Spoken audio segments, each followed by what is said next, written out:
Meščani, jaz bi rad danes najprej izrazil iskreno sožalje družini in svojcem preminulega v sobotnem napadu. Hkrati bi rad izrazil tudi sožalje celotni skupnosti, ker je izgubila cenjenega člana skupnosti, predvsem pa je izgubila tudi občutek varnosti. Danes sem že poudaril, da razumem, da danes vsi čutimo bolečino, čutimo jezo, čutimo tudi strah.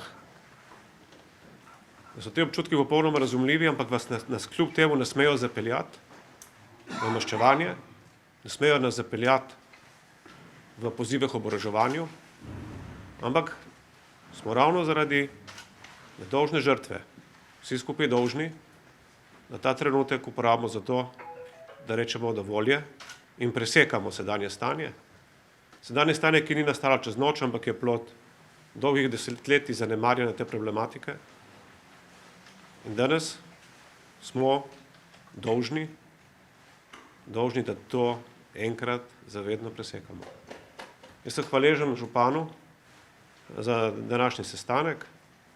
Sestanek je v bistvu predpriprava vladne ekipe, zato da bomo v torek lahko prišli z konkretnimi predlogi, s katerimi bomo, verjamem, da radikalno posegli na nekatera področja, ki se do sedaj niso obravnavala na ustrezen način.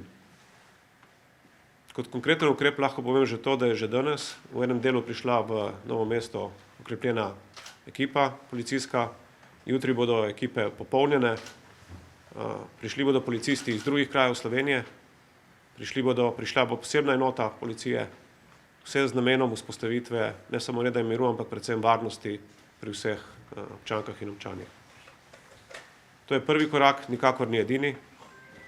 Popolnoma se zavedamo, da brez radikalnih posegov ne bo šlo in naši ukrepi bodo šli natančno v to smer. Kako te policiste, ki bodo prišli do jutrišnjega dneva v Novo mesto, tudi pravno okrepiti, da bodo lahko svoje naloge uspešno opravljali.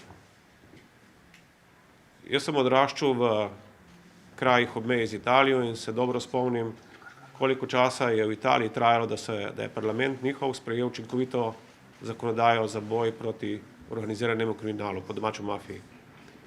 Žal sta bili potrebni dve smrtni žrtvi, da je prišlo do tega premika.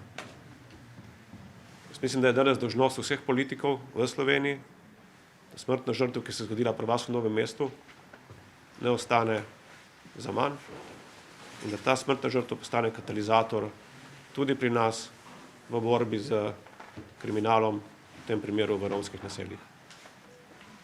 To je naša zaveza in to mora biti naš skupen cilj celotnega naroda. To ne more biti stvar samo ene občine, samo ene pokrajine, še najmanj pa to ne more biti stvar političnih strank in političnih preigravanj. Zato bi jaz rad še enkrat izkoristil to priložnost, pozval vse politične voditelje, da enako kot župani stopimo skupaj in poiščemo tisto pot naprej, ki bo dala najboljše rezultate, zato da bomo lahko vsi, v celi Sloveniji, tudi na Dolenjskem, tudi v Novem mestu, spet živeli v varni družbi. Hvala lepa.